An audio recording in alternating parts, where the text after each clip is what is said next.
Hello everyone, আমি রুমেলা তোমাদের জন্য অনেক দিন পর একটা লম্বা ব্লগ নিয়ে এসেছি। এটা কলকাতার মিড ক্যাফে হল।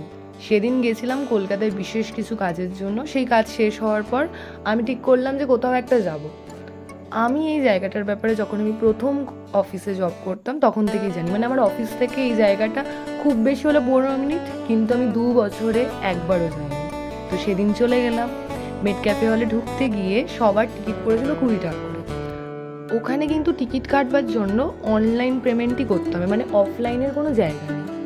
অনলাইনে একটা পোর্টালে ঢুকে নিজেদের টিকিট কাটতে হবে। আর ভিতরটা এত সুন্দর, মানে তোমরা যারা যারা এই ব্লগটা দেখছো, যারা যারা যাওনি এখনো পর্যন্ত, তারা প্লিজ যেও, কারণ ভিতরটা এত সুন্দর যে গেলে মনে হবে অনেক ছবি তুলি। আর এখানে আমি চেষ্টা করছিলাম সবাইকে হ্যালো বলার, যে আমি এখানে ভিডিও করছি, কিন্তু যেহেতু আমি মাইক নিয়ে যাইনি তাই ভয়েসটা এমন ভালো আসেনি যে আমি ব্লগে রাখতে পারবো, মানে তোমরা কেউ আমার কথা বুঝতে পারবে না। তাই জন্য আমি এখানে ভয়েস ওভার করে দিচ্ছি। আর আশা করি আমার এই ভয়েস ওভারের ভিডিও তোমাদের ভালো লাগবে। ভালো লাগলে কমেন্টে জানাবে, তাহলে এরকম ধরনের লম্বা লম্বা ব্লগ আমি আরও বেশি বেশি আনবো চ্যানেলে।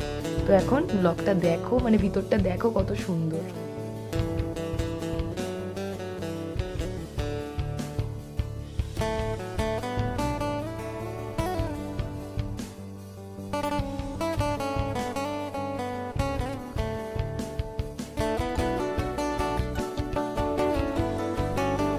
সিঁড়ি দিয়ে ওপরে উঠে গেলে এত সুন্দর একটা জায়গা আছে।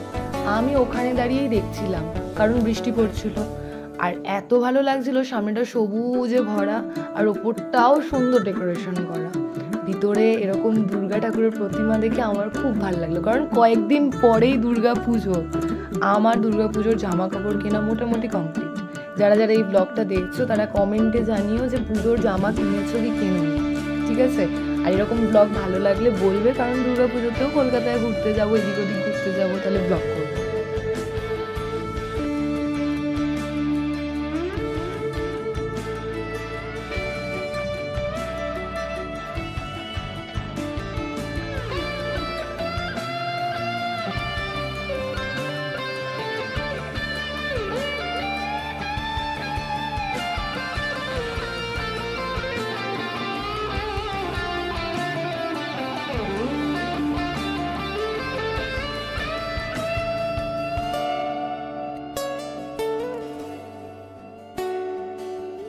সাথে আমাদের কিছু খাবার ছিল, তো আমরা দুজন গল্প করতে করতে সেই খাবারটাই খেয়ে নিয়েছি। অ্যাকচুয়ালি ভিতরে কোনো খাবার কিচ্ছুর কোনো জায়গা নেই, মানে ওখানে গেলে তোমরা একটু কোয়ালিটি টাইম স্পেন্ড করতে পারবে আর অনেক ছবি তুলতে পারবে। আর বাড়ির খাবার নিয়ে যাওয়া অ্যালাউ, মানে ওরকম কোনো চেকিং ফেকিং হচ্ছে না। তো এই ব্লগটা তোমাদের জন্য বানালাম। তোমাদের কেমন লাগছে প্লিজ কমেন্টে জানিও। হয়তো ব্লগটা একটু ছোট হয়ে গেছে আর তোমাদেরকে হয়তো অত ভালো করে দেখাতে পারিনি, কিন্তু নেক্সট বার যে ভিডিও নিয়ে আসবো সেই ভিডিওটা সুন্দর করে অনেক লং বানাবো। আর আমরা দুজন এখানে গল্প করতে করতে করতে করতে মিড ক্যাফে হল থেকে বেরিয়ে গেলাম। টাটা, নেক্সট ভিডিও নিয়ে খুব তাড়াতাড়ি আসছে।